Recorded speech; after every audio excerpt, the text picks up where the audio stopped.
Vou um monte de filmagem, já levei foto, agora eu vou levar filmagem. É pra vocês verem. Não, fazer musculação não. Essa aí é boa.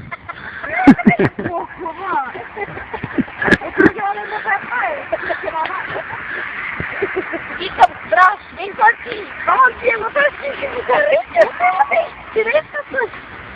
A Camila fazer 10 vezes. Daniel, pra cima pra baixo daquela escada, ela perde. Ele perde a escada em cima do copo. Em cima do copo. Ele desce.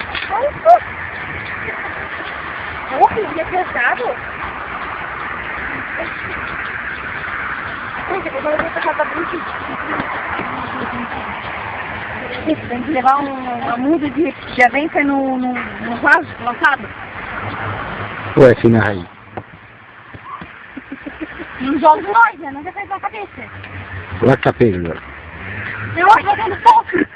Não tô batendo, tô filmando. Ó, Ah, depois veja, não tem problema que tem. Tem legal. Nessa máquina ali. Nós parecemos mais gordinhos ainda. O tempo...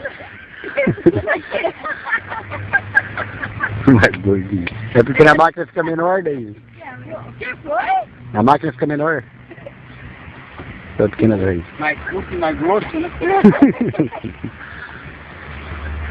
Não, a minha sobrinha foi bater uma foto de minha, nossa. Gente, aqui é bom pra mostrar pra turma lá, eles olham uma raiz desse. Eles morram de inveja, né?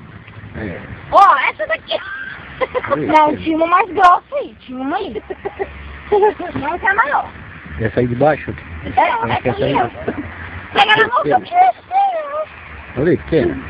Parece um tatu na mão, na frente. Na máquina que parece estar segurando um tatu. Pequeno. Oh.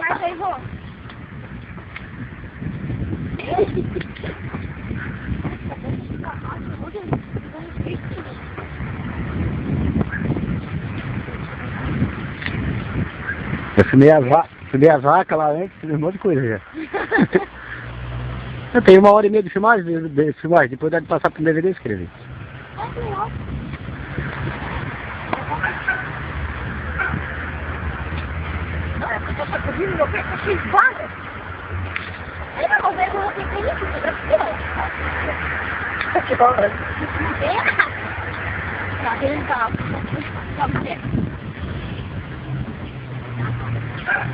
O que você acha?